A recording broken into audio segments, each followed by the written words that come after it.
the more AI, the less growth. This sounds counterintuitive, but 73% of companies that go AI first fail. And those that adopt AI quietly grow 3 times as much. And here are the reasons why. There are 3 reasons why AI first strategies fail. That's 73% within the first 18 months. First is they replace humans where you ought to have humans. People want a customer interaction at certain points. Number 2, they don't really improve the situation, but they telegraph your weakness to your customers and your competitors. So it really resonates in their minds what you're trying to fix. Third, remember, customers buy outcomes. They don't buy AI, they buy outcomes. And you have to focus on, how do I reduce the friction in the transaction? What is actually going to speed things up? Today, we're going to look at 3 cases: a startup, a small business, and a medium business. One that went AI first, loud and proud, and announced it. And number 2, those that did so quietly. My own PSA, personal service announcement, is always be leery of people that go out and say, hey, I am this of AI. I am the queen of AI. I am the AI guru. I've never seen a person in all my years of career that had a self-proclaimed nickname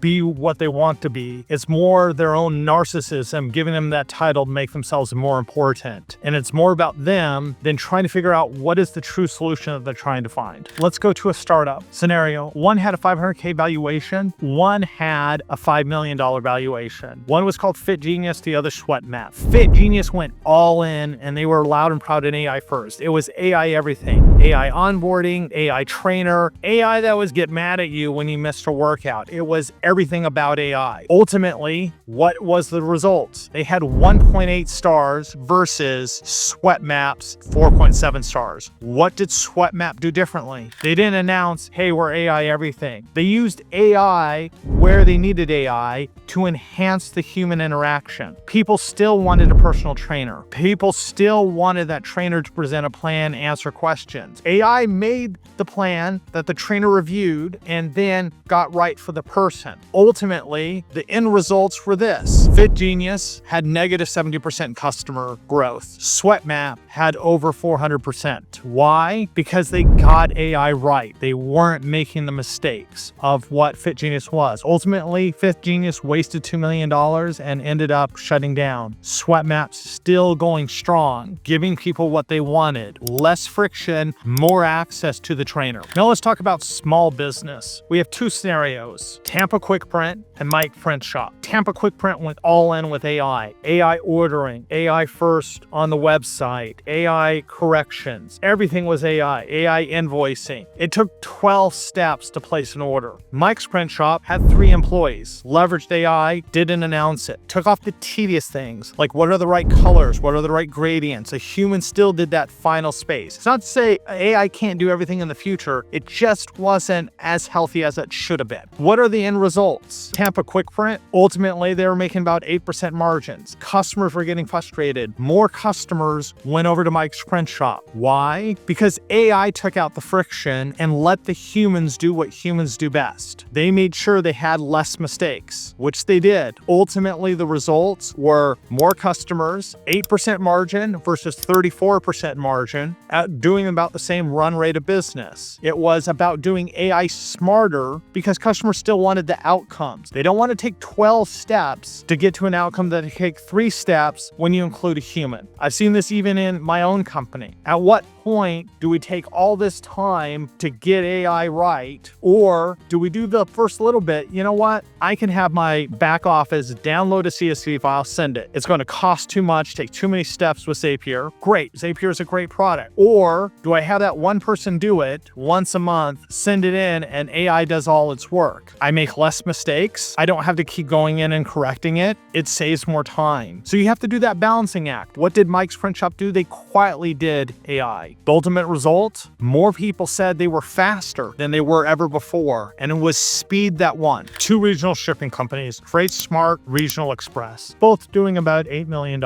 Freight Smart went all in. They announced AI first, automated routing, all these bells and whistles, all handled by AI. What was the ultimate result? Frustrated customers. When they called in, they automatically got AI. Now that's not a problem. But what would AI do? It'd send an automatic blank generic apology. It frustrated customers even more. Then they would get in there and want to talk to somebody and they put the information in, and it took 15 minutes to get to customer service. More and more frustrated. AI, 23% customer retention rate. Regional Express, they used AI to really hone in on the routing and making sure everything was working safe. They still use the human dispatchers. They didn't go completely automated. They still use human dispatchers, but their human dispatchers were able to handle 5 times more of the growth than what they were able to handle before. They predicted where customers might be frustrated. They were proactive about this, where a human was reaching out. What did the employees think? Ultimately, they said, my customers think I'm a genius. I'm proactively handling responses. What was Regional Express's result? 94% customer retention rate. Do you want 23% customer retention rate or 94%? Again, if you peel it back a little bit, you take AI to take away the tedious stuff. There still is a human step in a lot of our interactions that need to happen that enables the human. Plus, humans, when they realize AI is going to help augment, are more able to go all in. When human thinks AI is going to replace, they back off, they get disinterested. I've been through plenty of layoffs in tech. What usually happens when the layoff rumor happens? We lose a month of productivity. They never tell you that. They never calculate that. Oh, look at all these cost savings. We made our numbers to the street. Everybody high fives. You lost a month of productivity. If they would have taken a look at what the activity-based costing for that month was, it's probably more than the savings that they achieved. This is where AI, you need to be smart about how you implement it. Let's talk about what your AI implementation playbook needs to look like.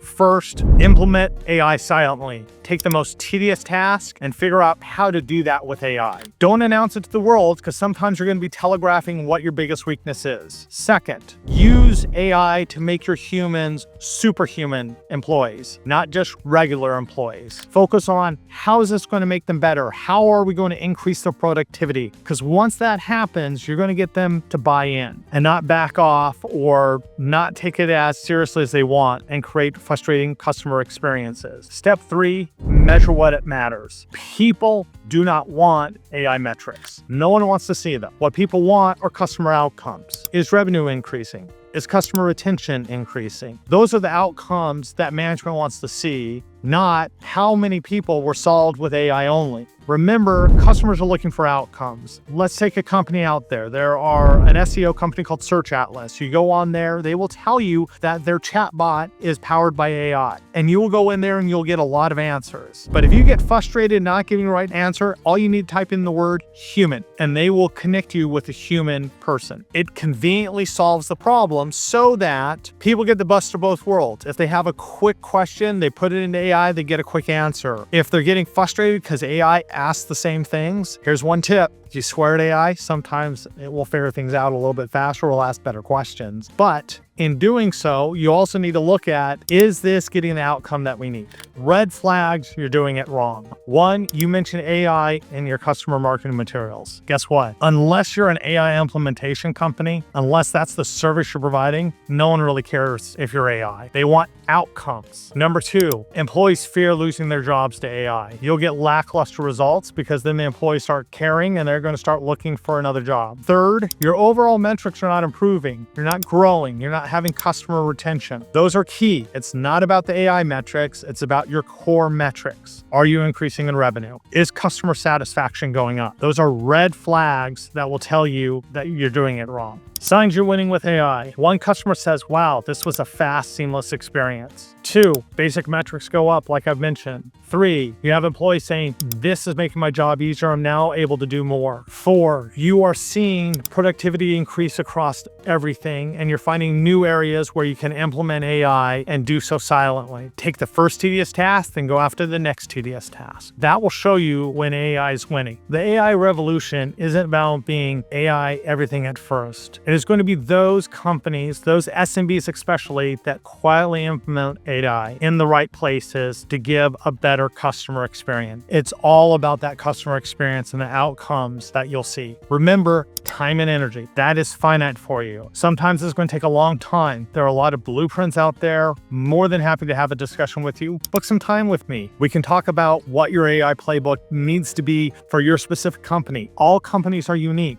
Cookie cutter isn't going to work. What might work for one company doesn't need to work for another. Let me give you an example. I look at all the AI marketing materials. I sign up for the free webinars because one, it builds my knowledge, but then I kind of see what's going wrong. Like, you need to get this so that you can quickly create landing pages. You know what? Landing pages, if you have a little bit of WordPress background, you get Claude.ai, you can create better landing pages than that and not have to pay $99 a month. So again, it's time and energy. Is that better for you to do, or is that better to outsource to an employee to really dig in and learn that AI? You'll have a lot of companies that say, hey, I want to be AI first, and you're going to buy outcomes and you get these exorbitant prices. It should make sense. You should see value in what these companies are providing, not just, hey, here's what we're going to do. We're going to get you AI and then we're going to go there. If you have any get rich quick, I remember in the year 2000, it was the dot-com bubble. I remember talking to my dad and I said, hey, it's all these companies, they have all this. Sometimes you got to do a negative bankroll, negative cash flow until you get big enough. And my dad was like, hogwash.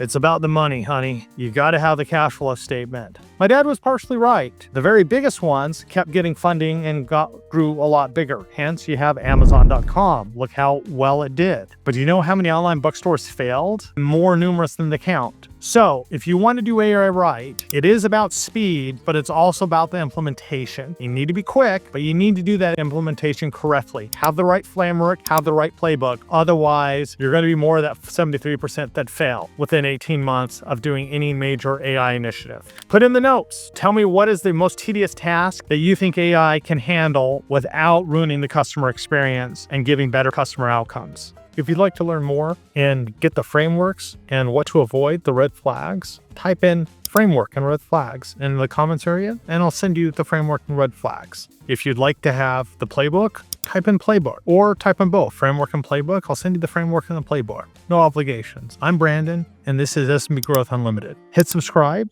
and you'll get more great content like this.